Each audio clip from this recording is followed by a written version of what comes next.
So good afternoon, everybody. My name is Judith Bueno de Mesquita. I'm the Co-Deputy Director of the Human Rights Centre at Essex University and a lecturer in the School of Law. And well, a very warm welcome to everybody. Thank you so much for joining us this afternoon for our panel on the subject of what place for human rights in the UK's COVID-19 response. This is our opening speaker series event for the Human Rights Centre for the academic year 2020 to 21. And we've run our speaker series for many years at the university. Normally, this is a cosy affair around a series of tables in our one of our university teaching rooms. But clearly this year we have a different format. We've moved online. Which is an exciting opportunity for us. So firstly, I'd like to, before introducing our panelists, I'd like to welcome very warmly all our new students and our returning students and members of staff to this event. But I'd also like to welcome those of you who are joining us from different organisations from beyond the university. We're very delighted to be hosting this event together with the Essex Human Rights Big Data and Technology Project, which is a human rights project at the University of Essex, housed in the Human Rights Centre. I'd just like to make a couple of housekeeping notices before we start. Firstly, I'd like to let you know that this event is being recorded. After the presentations, there's going to be an opportunity for people to ask questions. So if you'd like to ask a question to the panelists, if you could put your question into the Q&A box, that would be great. And we'll come to those questions a bit later on in the event. I'd like to also very much thank my colleagues Katia Al-Khatib and Matthew Capes, who've made this event possible. They've organised everything brilliantly. Thank you so much. So now let's just dive into this hot topic of conversation. What is the role for human rights in the UK's COVID-19 response? So human rights have been profoundly affected in the UK in the context of COVID-19. And here I'm referring to a broad range of human rights, including the rights to life, the right to health, education, protection from violence, food, housing, private and family life, social security, and so the list goes on.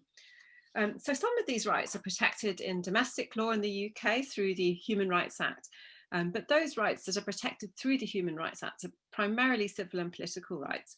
But what I'd like to point out is that under international human rights law, which is binding on the UK, there's a wider range of human rights which are protected, including economic and social and cultural rights. And this full range of human rights is going to be the subject of our discussion today.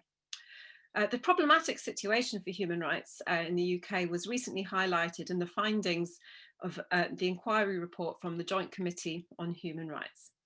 And today our panel of experts is who come from the field, who are experts from the field of human rights and public health, are going to share their own insights on what's at stake for human rights in the COVID-19 outbreak and response in the UK, and also how human rights norms, standards and institutions can actively shape and reinforce public health and other measures to support effective, equitable and sustainable responses. So looking at this topic, we've got a wonderful panel and I'm so delighted that you've joined us for this event. And I'm going to introduce them to you in their speaking order, and then I'll hand over to the panelists. So firstly, I'd like to very warmly welcome Adam Wagner, who's a barrister at Doughty Street Chambers. And he's also been acting as the specialist advisor to the Joint Committee on Human Rights on its COVID-19 inquiry. Adam has also founded a multi-award winning human rights charity called Each Other and the acclaimed UK human rights blog. He set up and hosts the Better Human podcast, which is, I have to say, an essential source of information on law relating to COVID. So if you're trying to grapple with the constantly changing laws as well as regulations, that is a very good place to start. And he's also visiting professor of law at Goldsmith University. We've also got Rajat Kosler, who's Senior Director for Research, Advocacy and Policy at Amnesty International. Rajat has just moved to Amnesty, having served for 7 years as a human rights advisor at the World Health Organization in Geneva. Rajat's also previously worked with the Office of the UN High Commissioner for Human Rights, for UNFPA, UNDP, the Centre for Study of Developing Societies, and the International Environmental Law Centre. Thirdly, we've got Alison Pollock. Alison is a professor and co-director of the Newcastle University Centre for Excellence in Regulatory Science. Until very recently, she was a member of Independent SAGE, which is a group of scientists who are working to make to provide independent scientific advice to the UK government and public on how to minimise deaths and support Britain's recovery from COVID-19 crisis.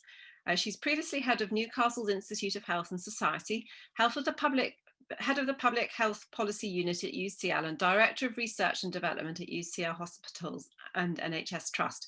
She trained in medicine and became a consultant in public health medicine in 1991. And finally, last but definitely not least, we've got our very own Professor Lorna McGregor from the University of Essex. She's a professor of international human rights law, and she's the director of the Human Rights Big Data and Technology Project. She's also co-chair of the International Law Association Study Group on Individual Responsibility in International Law. She's held many senior posts at the university and beyond, including as director of the Human Rights Centre and a commissioner of the British Equality and Human Rights Commission. Okay, I'm going to be quiet now, and I'm going to hand over to our first speaker, Adam Wagner. Thank you very much. Can I just check that you can hear me if I speak like this? Yeah, all good. Excellent. Thanks so much for inviting me, Judith, and to the University of Essex for organising this.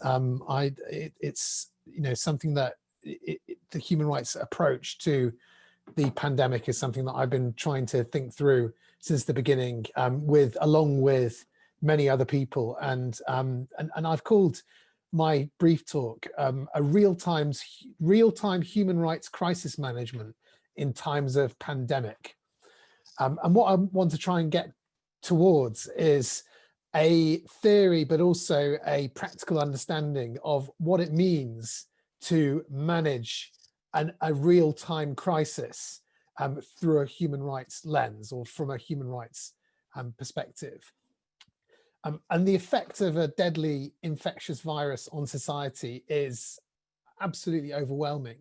It's overwhelming in two senses. It's overwhelming just emotionally for everybody, but it's also overwhelming because it infects every aspect of our lives, both as a result of the disease itself, but also the measures which you need to mitigate it. And you've got this double potential attack on rights, on the right to life and to health, through the virus just ripping through society, but also the attacks on many other rights through in many cases, perfectly reasonable attempt to mitigate the virus through social distancing, through all of the methods that we've come to understand, whether you call them a lockdown or a circuit breaker or a fire breaker or whatever metaphor you use. All of this comes down to preventing us doing the things that ordinarily we form the basic sort of fabric of our everyday lives. And it really is an overwhelming effect that it can have. And Judith and I did a couple of podcasts on this at the very beginning. It seems like a million years ago now, with Aoife Nolan and Keelan Gallagher QC. And we just tried to talk through the issues which were obviously already arising at the beginning, towards the beginning of the crisis as the lockdown started, and also the ones that were potentially arise. It's almost the full, if human rights is a kind of bingo game, then you're hitting all of the rights throughout the manner in which this crisis is taking place and is being dealt with. And you only need to look at that. Judith mentioned the report of the Joint Committee, which I've been acting as special advisor to, and it just the contents page covers half the rights in the convention, and the only reason the other rights aren't covered is because there simply wasn't capacity to cover everything. So how do you even start to deal with that? What do you do?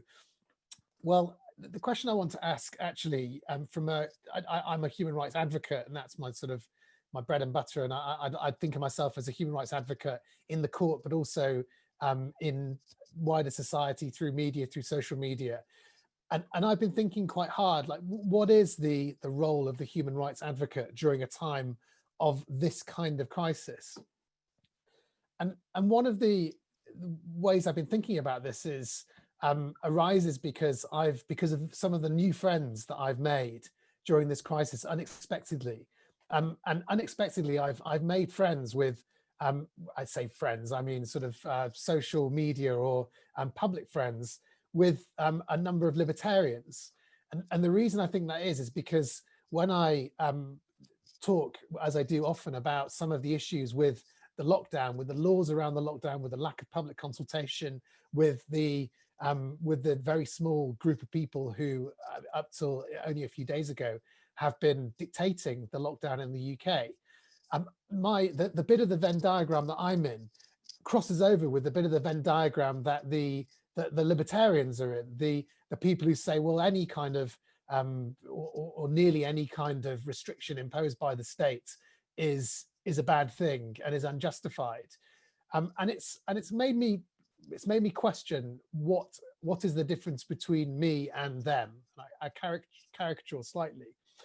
And I think the difference gets to the heart of what I think the human rights approach to a crisis like this is, which is that a libertarian is effectively a state cynic. They're cynical about the state, whereas I think a liberal, in a human rights liberal, is a skeptic of the state. And those are they can reach the same conclusion on certain issues, but they are quite different approaches.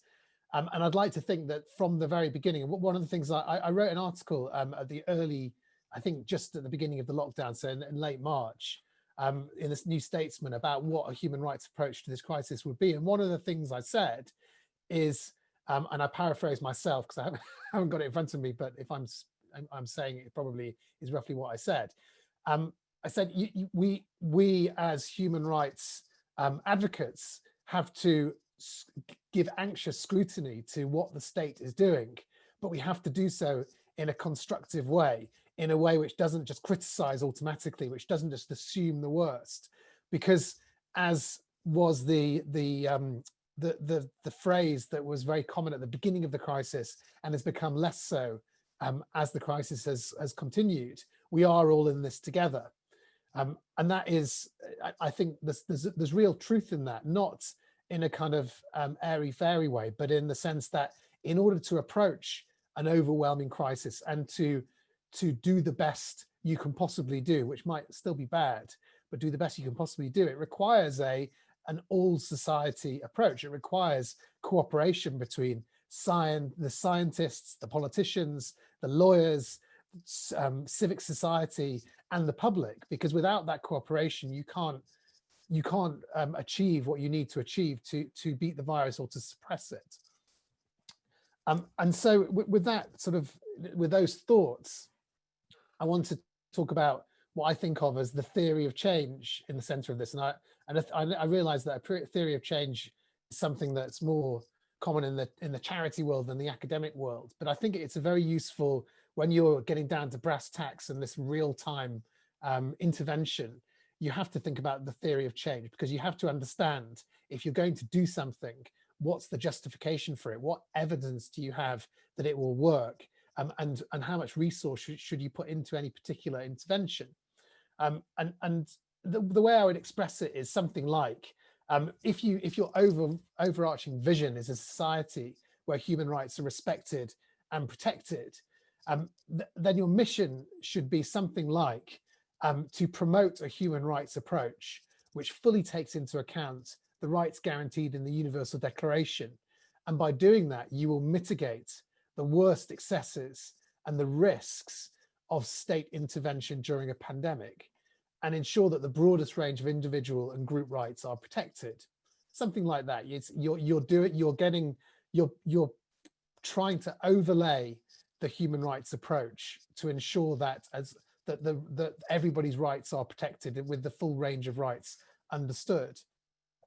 And I think the method for that, I think of roughly three aspects to what I've seen the human rights community doing during this pandemic. I think the three aspects are not that they are the same as in any element of human rights discourse or intervene or promoting human rights. But I think that they are the number one, public persuasion, which I would think of as culture.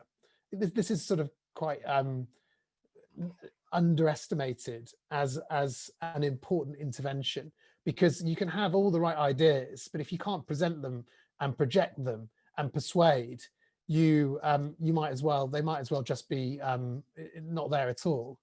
And that includes political persuasion. You have to be able to translate what you're saying to everyday language and culture. I think the second approach I would take is structural monitoring. And I've written about this a couple of times during this crisis, but the making sure that the democratic institutions remain robust.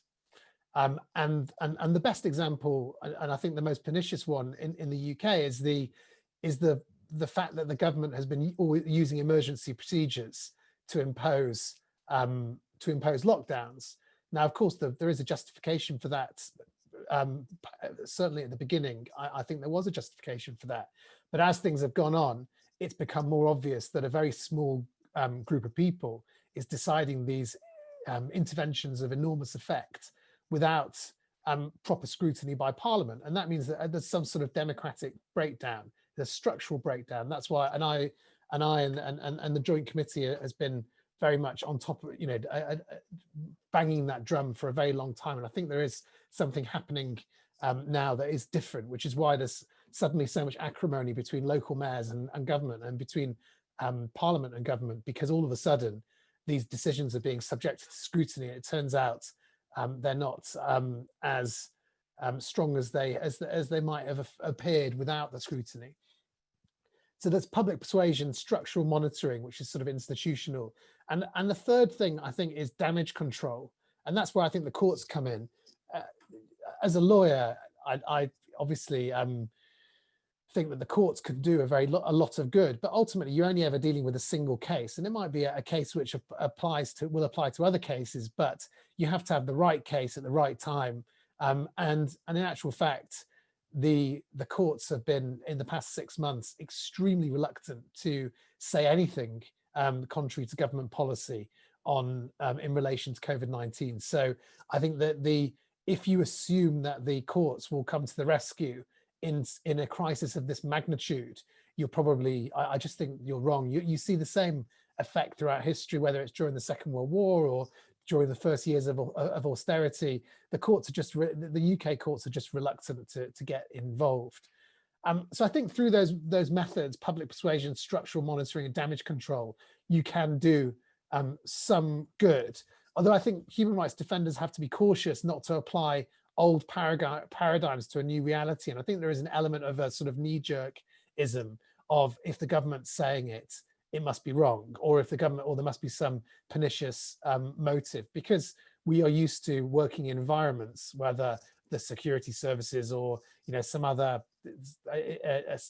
settings, where that often is unfortunately the case. But I think that constructive engagement is very important. I'll just finish off. You've got 2 more minutes. Okay, yeah, I was just going to finish off by talking about the Joint Committee. I've been involved. I've been acting as special advisor to the Joint Committee on Human Rights for the past 6 months or so, and it's been a real eye-opening experience, because I think it's been a privilege to be involved in an inquiry which is really the only running inquiry from a human rights perspective currently into the crisis, and I have to say, it's a fantastic team and an amazingly enthusiastic group.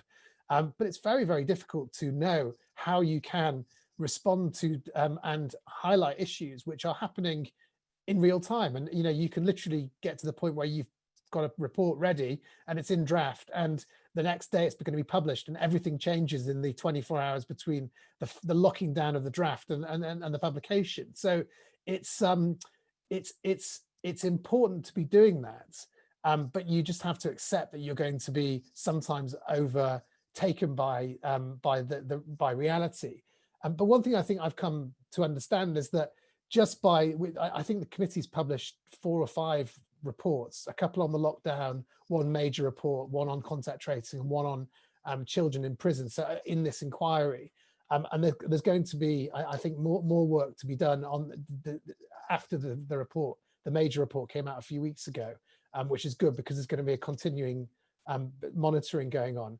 But you can do a lot of good by being there to synthesize these issues and to put them into writing and put them into a structural report, or a number of reports, because you then build on the last, each one builds on the last ones. You've got a body of knowledge. I've become quite obsessive, as anybody who follows me on social media would know, about the lockdown regulations and the nature of them, and as a result, I happen to know, I'm now the person that people come to ask if they can walk their dog on a Sunday in Bath, or whatever mad question comes up. But the reason I'm so on top of the lockdown is because I've been, that's my alarm. I've had the opportunity to be sitting down and synthesizing the lockdown regulations with the Joint Committee, but also separately throughout. And I think that exercise has allowed me as a human rights advocate to really focus in on what I think are important problems with the regulations and with the process, and try and sort of make some interventions which can solve those problems. But you've got to have, I think the final point I'll make is, in order to allow me to do that, and allow others to do that, you have to have institutions which are willing to and have the resources to analyze, as I say, in real time, to make interventions, to work strategically, both separately and together, and to put this human rights framework into action. But to do that takes the most enormous amount of resources already existing, and also a strategic approach during the crisis. Whether that's been achieved in these last 6 months, whether it will be achieved in the next 6 months, only history will tell, or maybe the public inquiry that will come. But I just pay tribute to all of the many people in this world who have been trying to intervene from that perspective. Thank you so much, Adam. That was really insightful, and I draw some comfort from your discussion about the differences between libertarians and human rights defenders, because I, like you, have found the sort of some of the similar discussions made me feel quite uncomfortable. Thank you for also sharing your insights on the importance of thinking about the theory of change in human rights work, as well as the 3 aspects that human rights community can bring, including public persuasion, structural monitoring, and damage control. So without further delay, I'm going to hand over to our next speaker, Rajat Kosler.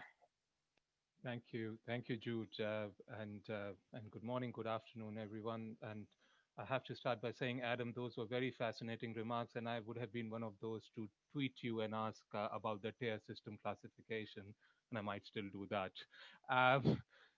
Thank you for the opportunity, Jude, to come and share some ideas and thoughts in terms of COVID-19 and human rights within the UK context. Before I get into the specifics around the situation in terms of human rights within UK, I wanted to start with a couple of broad observations which seem to have emerged in the last, say, about 9 months now of the pandemic response. And as Adam and Jude both very nicely articulated, COVID has presented a very unique and rapidly shifting environment in relation to challenges to the promotion and protection of human rights. And as various countries, including the United Kingdom, continue to identify ways to address COVID-19, integrating human rights protections and guarantees into the response is not only increasingly being seen as a moral imperative, but also a core construct of addressing the public health concerns that have emerged as a result of this pandemic. And so what I'll be doing in the next few minutes is I'm going to try and bring some of the public health dimensions along with the human rights dimensions that I would like to focus on, and build upon some of those theory of change ideas that Adam left us with. The first I want to start with is looking at health as a human rights, and the impact COVID has done in terms of both our understanding and appreciation of this right, which goes back as old as the constitution of the World Health Organization. But while the governments around the world have continued to pay a lip service in terms of identifying human rights as key to their COVID-19 response, when we look at the structures and mechanisms that have been instituted to deliver on that response, we feel and we see that around the world now that they do not seem to embrace a human rights based approach. And this is very true even with regard to the events leading up to the pandemic, the lockdowns, the restrictions, and the state overreach aspects that have already been spoken about. Failing to explicitly, therefore, address human rights concern is not only jeopardizing the response to this pandemic, but also, and I have to emphasize, is the future of public health within this country, and the same trajectories can be formed in other contexts as well. And for those of you who have seen the recent piece in Politico about the fall of CDC, would be rather horrified with what has happened to a very esteemed and important public health institution. So the other point in terms of the broad framing I want to raise at this stage is in terms of issues related to leadership and trust. We've been talking about certain dimensions in terms of public persuasion and political persuasion, as was mentioned by the previous speaker. But if there is any way to describe COVID-19 response in this country and maybe as well in several others, I think it could be best described as chaotic.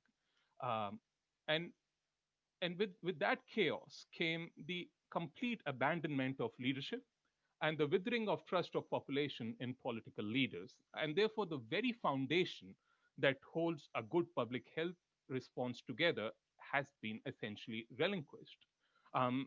There is a reason why we are failing miserably in one attempt after the other to convince people to follow the kind of requirements that they're because the trust has been damaged and has been lost. And this has some real consequences, and I'd like to come back to that towards the end of my remarks in terms of what the future of global health then therefore beholds when the trust in the political system, but also in terms of the public health institutions has been so withered and demolished. So while I move on to looking at the UK government and its response to the pandemic, I would break it down into two specifics as such. I would like to look at first at some of the domestic measures that it has taken and some of the challenges that we have. And then the second part of it I would like to look at is some of the UK government's global obligations through international cooperation and assistance. And so when we look at the domestic obligations, one of the first things that I wanted to highlight in my remarks is the issue in terms of shortages of supplies and equipment and its impact on the healthcare workers. And this, as we know, way back in February and March, when the first wave of the pandemic was starting to gain foothold, and the challenges were being identified. Time and again, we had countries across the spectrum of income capacities were being challenged in terms of their access to PPE equipment, to supplies, to commodities that were needed in terms of addressing the COVID-19 pandemic. But while many countries were able to mitigate this crisis in terms of supplies and equipment by effective strategies and ensuring supply chain issues were addressed, unfortunately, the same cannot be said for United Kingdom. And let me demonstrate with a couple of examples. The first is in terms of the PPE shortages in particular. And as you know, the health and essential workers in UK have essentially been left to fend for themselves, with the with the means and the necessary equipment to protect themselves not being provided by the government in the adequate numbers that was so required. The British Medical Association, and I'm sure many are familiar with this data already, carried out a survey with over 16,000 doctors in the United Kingdom on the question of PPE in April of this year, whereby 48% of the respondents, which included doctors in health and social care sector, reported buying PPE for their own use and for their own clinics and departments, or using PPE donated by the others. 65% of doctors felt that they were partly or not at all protected. So this was one harsh reality in terms of how the issues in terms of shortages, in terms of personal protection equipment and supplies confronted the health and essential workers. The second and a more grim reality is in terms of the deaths amongst health and essential workers. In the United Kingdom, the data that has been collected shows elevated rates of death among some of the individual healthcare professionals, and these includes male and female nurses, auxiliaries, assistants, social care workers, and so on. Other occupations with raised death rates for men included taxi drivers, chauffeurs, bus and coach drivers, and security guards. What is stunning is, and then for those of you who've seen the data from September 2020, a total of 649 health and social care workers had died of COVID-19 in the UK. BAME, healthcare workers, that is, healthcare workers who identified as Black, Asians, or minority ethnic, appear to be significantly overrepresented in these numbers, and according to certain studies, constituted to almost 60%. And this has been a subject of official investigation, which has confirmed this trend as well. The third thing, and still within the healthcare worker perspective that I want to highlight is issues in terms of statutory sick pay. Amnesty International has also raised this issue of statutory sick pay in UK, which currently stands at about £95.85 per week, which is about 4 times lower than the weekly minimum wage for full-time workers who are 25 or older. The current statutory pay meant that in many cases, health and essential workers had to make the difficult choice between their health and ensuring that they had enough to get by. In the case of care home managers and families of care home residents, told Amnesty International that some of the staff did not inform management that they had symptoms if they went off sick or in self-isolation, that they would only receive minimum sick pay only. The second set of issues that I want to look at in relation to the UK government response is in terms of the support that has been provided or not provided for vulnerable groups. And colleagues, as you know, the threat of that is experienced by COVID-19 occurs differently across different groups of individuals based on their own ecology, their own physical conditions, pre-existing attributes, and so on. And COVID has quite uniquely, if I was to think about it from the public health perspective, has manifested an ecology of sickness based on social determinants of health, which requires urgent attention. And not paying explicit attention to these issues meant that the needs and vulnerabilities faced by vulnerable populations were largely ignored, often to the detriment of their health and well-being. And I would like to demonstrate that with example of 2 specific vulnerable groups. One is residents of care homes, and then the other is homeless populations across the UK. In October 2020, Amnesty released a report focusing on the failure of the government to adequately protect the rights of care home residents in England and Wales. The report noted that the UK government was clearly aware of a population of size of 400,000 residents in care homes in the United Kingdom, many of whom lived with multiple health conditions, physical dependency, dementia, frailty, were at exceptional risk to coronavirus. However, the government failed to take measures to promptly and adequately protect care homes. Some of the measures that put the human rights of residents of care home at risk were mass discharges from hospitals into care homes of patients infected or possibly infected with COVID-19. And we advise that negative tests are not required prior to transfer. So this was a report in October, early October of this year. And as we put out a press release just earlier today, this has been, by the way, by multiple bodies looking into the UK government response, has been recognized as one of the most devastated features of government failure. But in spite of knowing the devastating failure of the government is, according to recent leaked documents, actually continuing with this approach and continues to release COVID-19 patients into care homes. You've got 2 more minutes, Rajat. Sure, Jude. Thank you. The second is advice that was given to care homes that no personal protective equipment is required if workers and residents were not symptomatic. And as we know, this has been extremely damaging as a consequence.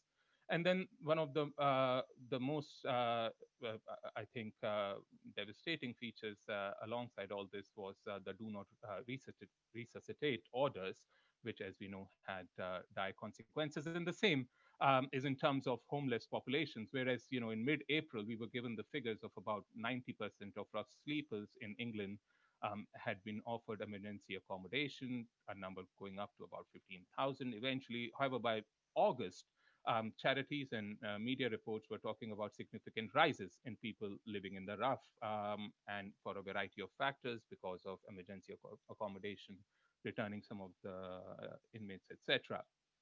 As I said, I wanted to also spend some time looking at, in terms of the global and multilateral responsibilities of the UK government. And this is the few minutes that are remaining for me to wrap up my remarks. One of the things that Adam said, that, the cliche that has almost become of this pandemic, that we are in it all together, I actually would like to contest that we are not in it all together. So whereas those who were privileged and those who can afford, were able to happily stay in their accommodations and be protected from this pandemic, those that were essential and care workers were still left on the streets to fend for themselves. And the calls for global solidarity are in shambles. If you look at the purchasing of essential treatment medicines, or what is happening with the vaccine, one is always disgusted with the way governments are wrangling with each other in the middle of pandemic, with no sense or priority to the rights of people in the most vulnerable of the settings.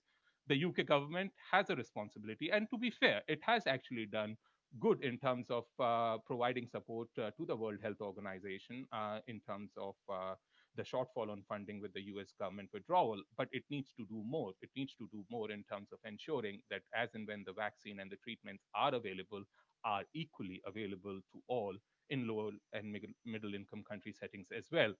Just my last point, Jude, if I may, I wanted to end with a question in terms of what does this all mean then in terms of a collective future and for the social contract that binds us together. The pandemic, as we know, has shown people around the world have been willing to give extreme deference to the state and readily accepting restrictions, as was previously highlighted. However, as hundreds and thousands of lives have been lost, sometimes because of political leadership and their inability to accept scientific evidence and willingly subjecting people to the needless suffering and death, the question is the present social contract still tenable? And if it isn't, are we ready to negotiate a new one which is based on human rights? Thank you, and apologies for going a bit extra time. Thank you so much, Rajat. I think your comments about chaos and political leadership are incredibly important. And I think one of the interesting things that I've noticed is how these issues to do with politics, political determinants of health, are starting to find their way into commentaries by UN human rights bodies in a way that feels quite new to me. I also very much appreciate your comments, which get to whether you're looking at health workers or whether you're looking at homeless populations or people in care homes who need to guarantee economic and social rights as a foundation, really, upon which then you can hope to protect civil and political rights. Okay, now I'd like to hand over to our third speaker. So our first two speakers have a background primarily in human rights, with Rajat obviously having worked also in the field of public health. And our third speaker, Professor Alison Pollock, comes from the medical and public health background. Alison. Good afternoon, everyone. Can you all hear me? My internet isn't brilliant. Yes, yeah, we can hear. Good, great. Well, thanks for inviting me. As Judith said, I have no expertise in human rights, so I'm coming with a public health hat on, but I'm very glad to be surrounded by experts. And also we're joined in the audience by my colleague, Peter Roderick, who I work with, who's a lawyer and has been drafting a bill on economic, social and cultural rights. So you may want to bring that into the discussion a bit later on. I'm going to do a screen share just to show you two slides, if I may. Partly because I think what this epidemic's done is to really raise serious questions about our response and the response of the West, and also the extent to which our public services were able to meet the needs of people during this epidemic. So I'm going to do screen share now, and let's see if I can get this right. Can you all see this graph? Yep. It hasn't come up. It's not coming up. I'm on screen share. Are you on screen share?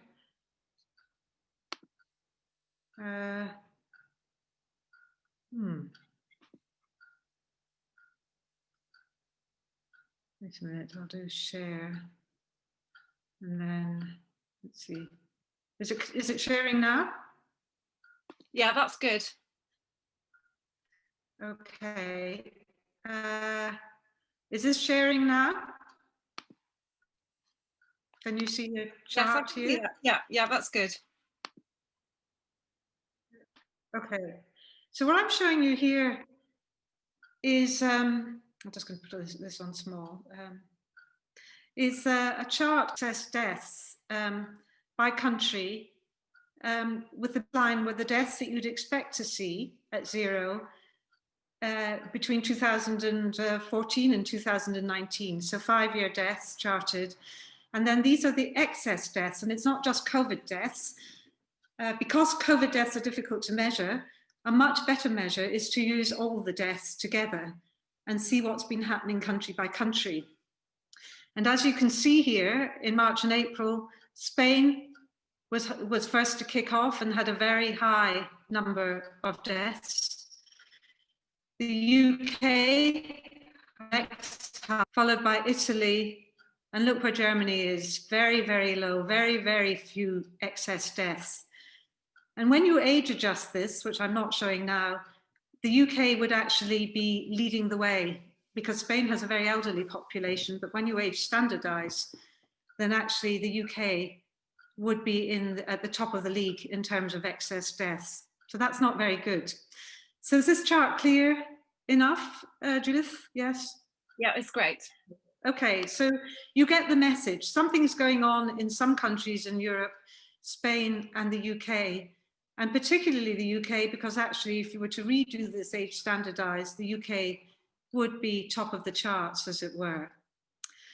So I want to now look at I'm only going to show you these two slides and to make my point. And this is a slide from the Office of National Statistics data. And these are excess deaths again, and it's in care homes. And this black line along the bottom are the deaths, again, in the 5-year previous period, the expected deaths. These are the deaths you would expect to see on the black line. The green line are all the non-COVID deaths here, and the blue line are the COVID deaths. And what you can see, of course, is between March and May in care homes is a huge number of excess deaths, both COVID and non-COVID. So most people do die in care homes, but if you think about COVID, more than 50% of the deaths were in people aged over 80. There were almost no deaths at all in younger people, with the risk of death doubling every decade. So deaths in year-olds. I think you've got to keep that in your head. But what you can see in care homes is a staggering number of ex-deaths that were happening with care home residents dying, both of COVID, the blue, but also from non-COVID. And this raises really serious questions that we are going to have to go back and examine. I'll take this off the screen share. I don't know if there's any questions there, Judith. Is that all quite clear there? Yeah, that's great. Good. Okay. So I'm going to stop sharing my screen. I think I've stopped now, haven't I? Yeah. And go on to the video, or yeah. Okay. So this raises the questions of why did the UK and Spain and Italy, but particularly the UK, do so badly? What was going on? And given that we had so many deaths in older people, why did so many people die in care homes, and did that matter? The other data that I haven't shown you also shows you a lot of people actually died at home. So we had a lot of excess deaths at home. We had a few excess deaths in hospitals. We had a lot of excess deaths at home and excess deaths in care homes. And actually we had fewer deaths, less than expected in hospices.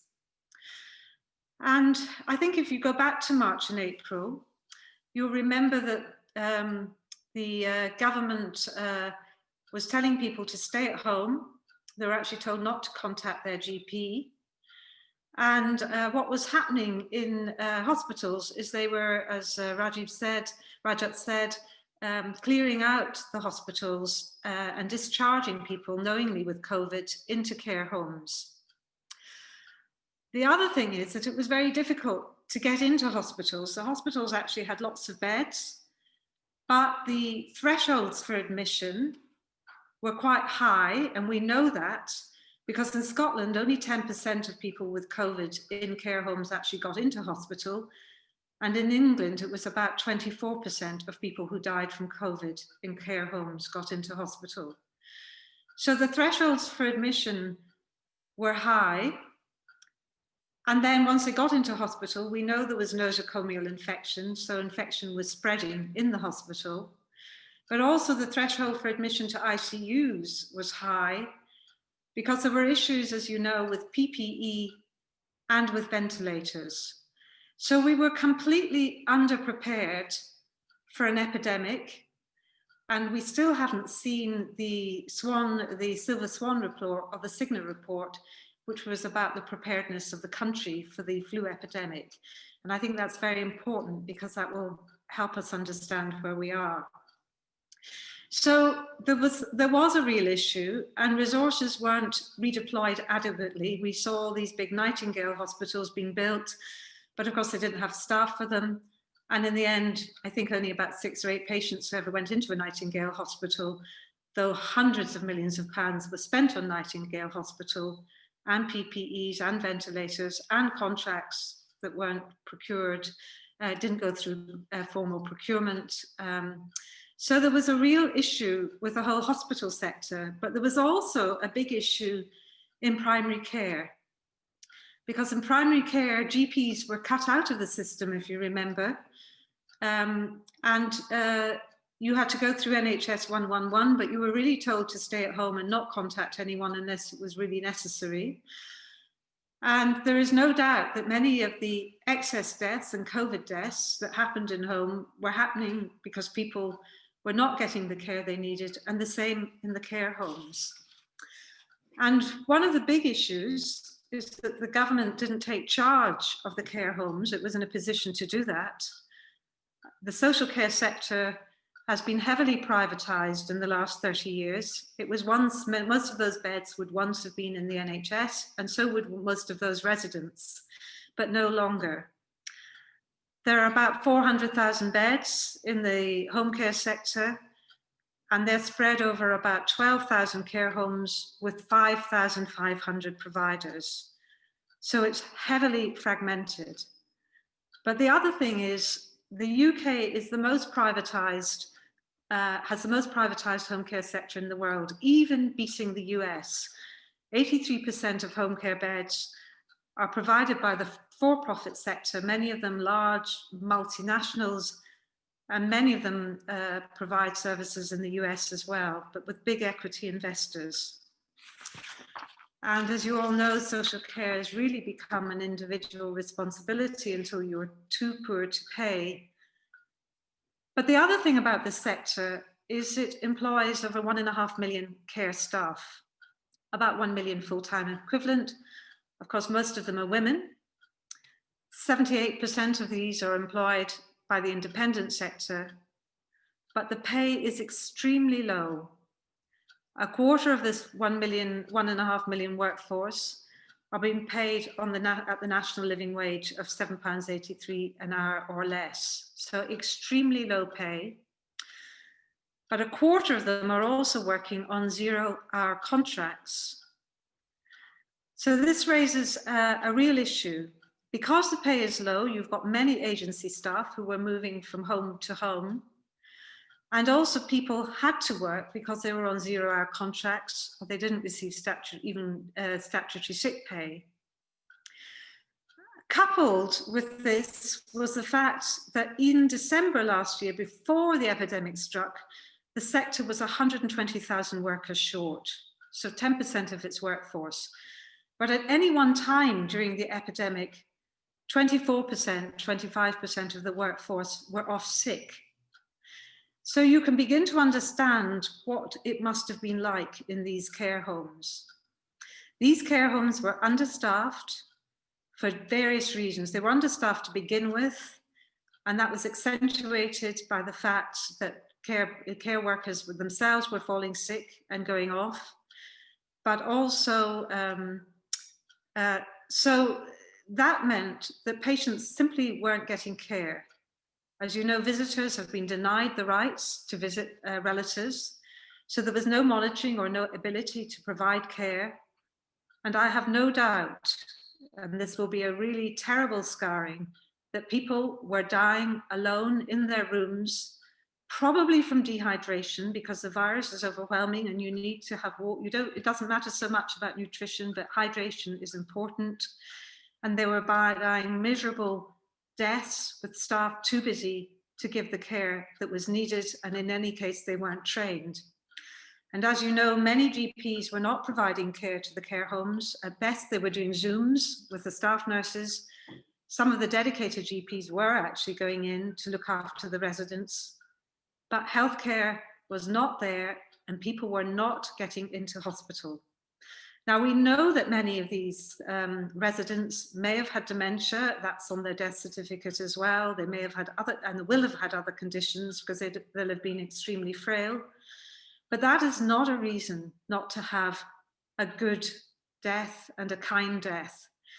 And so the rights to health care, the rights to decent social care were denied them, and the rights to family at the end of their lives.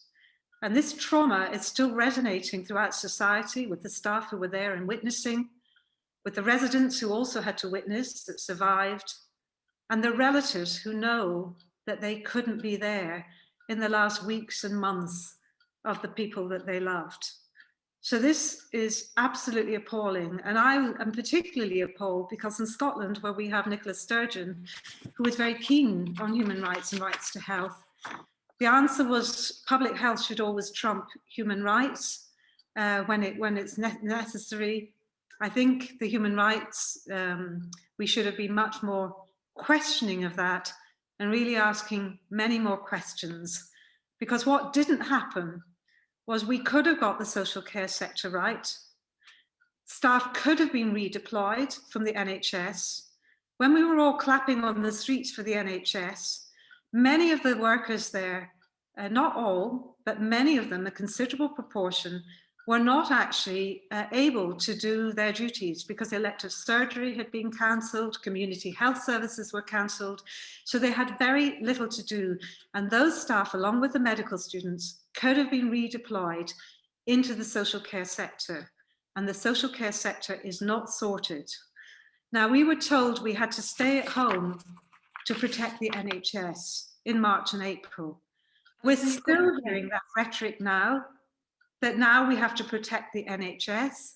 And I think it's time that we actually question that and question the extent to which some of the problems were due to the hollowing out of public services, the lack of good health and social care, the privatisation, the fragmentation, and actually the erosion of our rights to health and social care.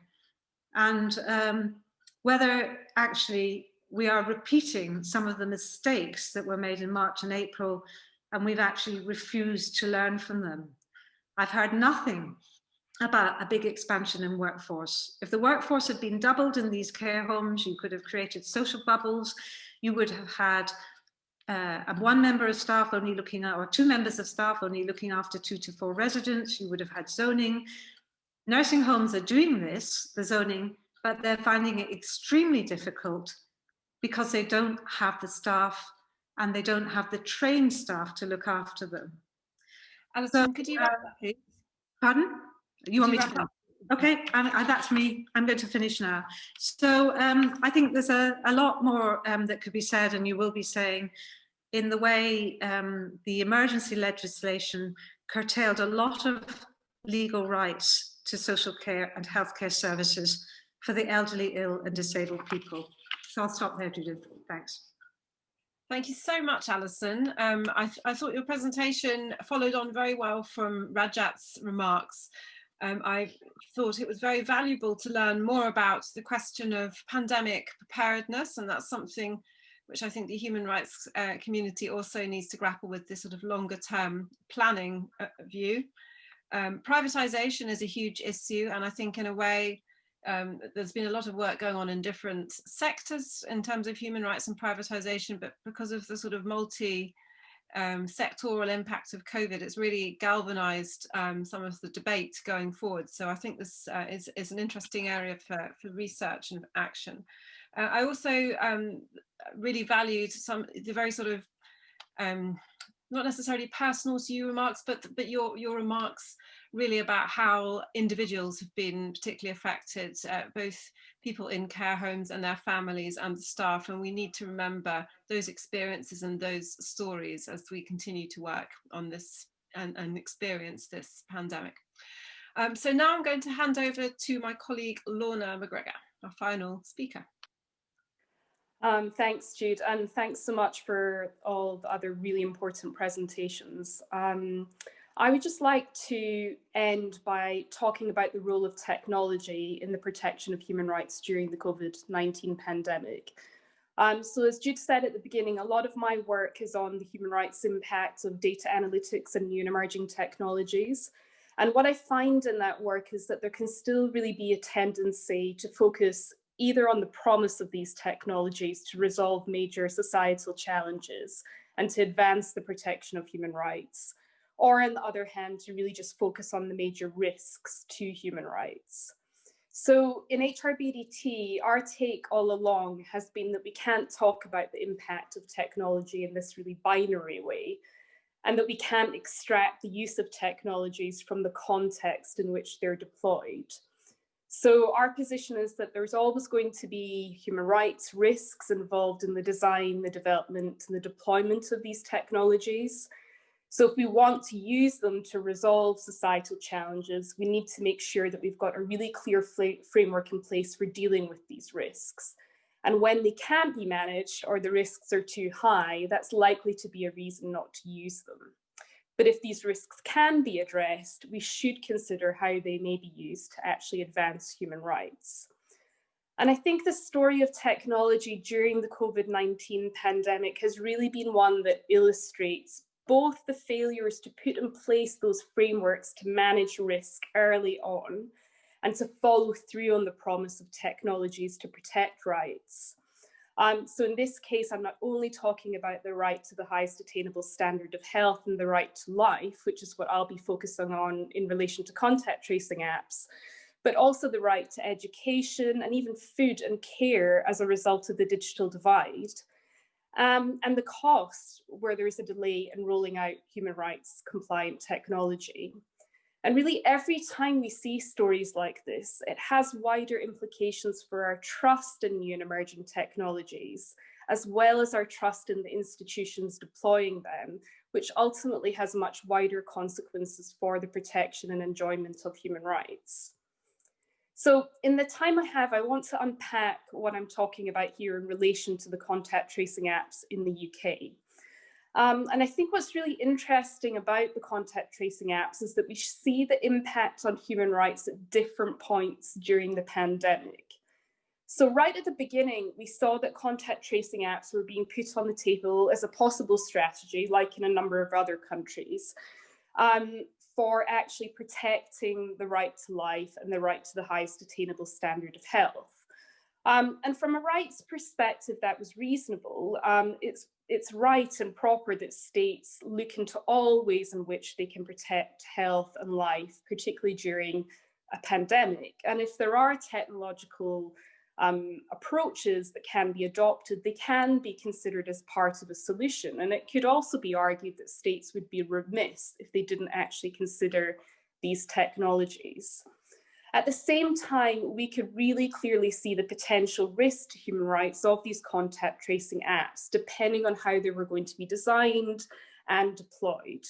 So there was obviously a clear risk to privacy, particularly if the model adopted would share location data or if the data was stored on a central server. There were concerns around surveillance and mission creep, including sharing data with other state agencies and private companies.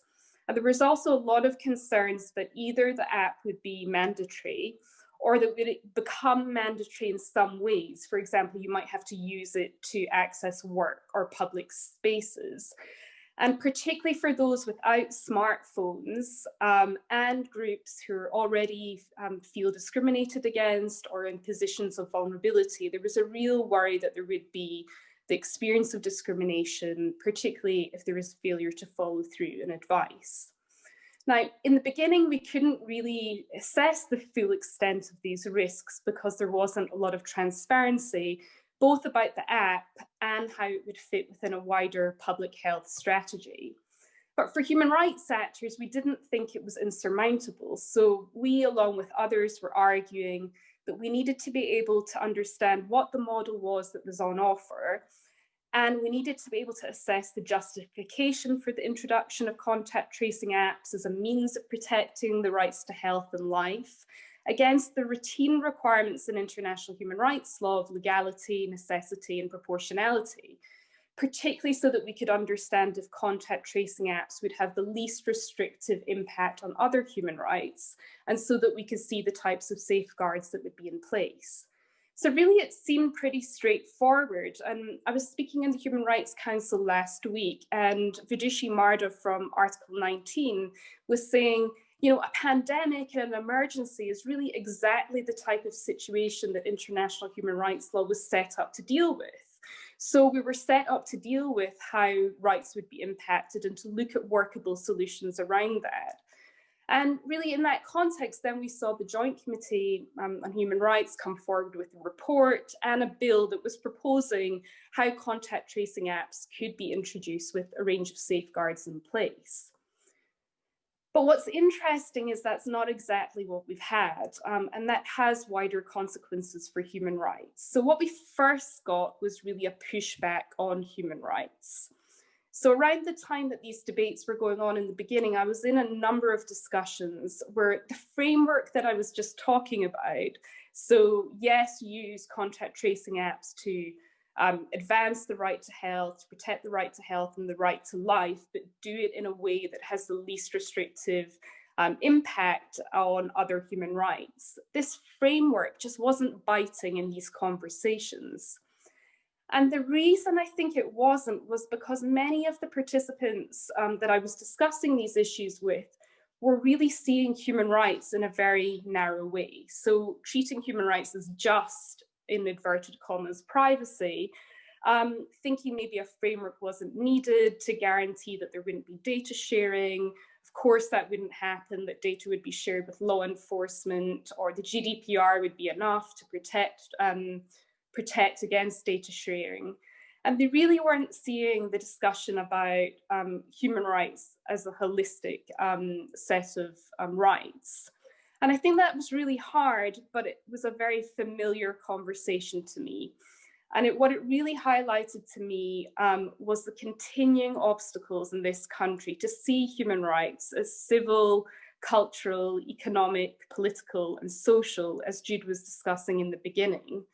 So there was this reaction to the idea that you had to figure out how to protect human rights in the introduction of contact tracing apps, because human rights were seen as getting in the way of a public health response, rather than understanding the public health response as exactly about rights, exactly about the right to health and the right to life. So the mere introduction of human rights was seen as a negative thing for some people.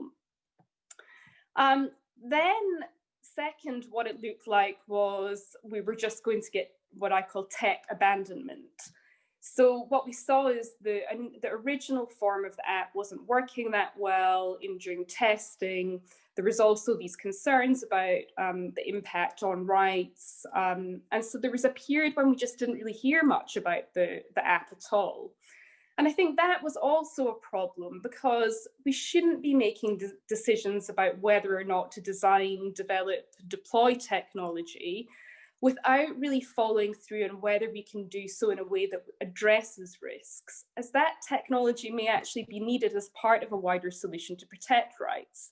So we still needed to really follow through on that framework I talked about in the beginning, to say, can we introduce contact tracing apps in a way that really protects rights, because it may protect the right to health and the right to life, or at least contribute to it, but we need to do so in a way that protects other rights. And then third, I think we've really arrived at the position where sort of we are now, where many of the human rights concerns with the original formulation of the app have been addressed, particularly in relation to privacy and where the data is stored. So we now have an app that has been rolled out. There are still some questions outstanding about it, but many of these human rights concerns that were raised initially have been addressed. But the introduction of the app hasn't been done in a way that has really addressed and engaged with those original concerns. And so what we're really seeing is an impact on confidence and trust on the contact tracing apps. And that really ties with what Rajat was talking about around the damaging of trust. So what we can see is that there's a very lengthy discussion of the data protection impact assessment on the government's website. There's a privacy notice which explains the impacts of the app. But we don't, in either of these documents, really get into a lot of the initial concerns that were raised about contact tracing apps. And it may be that none of these concerns are going to materialize, although, like I say, some organizations still have concerns around some dimensions of the app and the governance around it. But we see that the actual uptake of the app is now being impacted by that delay in actually addressing these issues. So just this week, we've seen a lot of information, which the BBC is framing as disinformation about the app circulating. And these concerns are precisely those concerns that were originally expressed about data sharing and the consequences of data sharing, and also because of wider human rights implications and wider policies. So the BBC is talking about there's disinformation circulating about the app, that it's run by a private company, a private security company, which it's not. There's also concerns surrounding wider policies and the relationship of the contact tracing app to wider policies. So we see Open Rights Group wrote a blog earlier this month where they talked about, I'm quoting, concerns with the app relating to migrants and refugees as being the interaction with the hostile environment data sharing and NHS charging. That's the end of the quotation. And this week, there's also been reports that police will get access to track and trace self-isolation data on a case-by-case basis. Now, that's not in relation to the app, but then there are reports of disinformation that the app itself will be sharing that information. And so then concerns that there will be a chilling effect on people actually using the app. So I'll end here, but what I just really want to say is that I think that the contact tracing app has been a story really about why technology has to be seriously considered as part of solutions to dealing with emergencies, pandemics, and the advancement of human rights, and here critically the right to life and the right to health. But there are consequences for how these technologies are actually considered, and there are consequences for not taking seriously the human rights implications. There's consequences for not putting in place a really robust framework to protect human rights as required by international human rights law early on. And there's real consequences around not really effectively engaging with human rights concerns about technologies as a means to instill trust. And of course, at the end of the day, all that does is mean that technology may not be following through on this promise that it can actually contribute effectively to dealing with major societal problems like COVID-19. Thank you. Thank you very much, Lorna. I'm not going to wrap up very briefly by thanking very, very greatly Adam, Lorna, Rajat and Alison for spending so much time with us today. I think it was a really stimulating debate, and you all brought in a vast amount of practical experience. You brought in your understanding of the law, of public health, and of theory as well. And I think you've given all of us, staff, students, people from beyond the organisation of Essex University, a lot to think about. Students, you can always start thinking about your dissertations later in the year. I think we've got quite a few ideas. I've got quite a few interesting ideas that people can work on from debate today. So thank you so much. Thank you again to Katia and Matt for all their hard work in facilitating this. And I hope to see those of you from the university and perhaps beyond the university for our next speaker series event in a couple of weeks, which looks at the question of implementation of human rights. Thank you very much and good afternoon.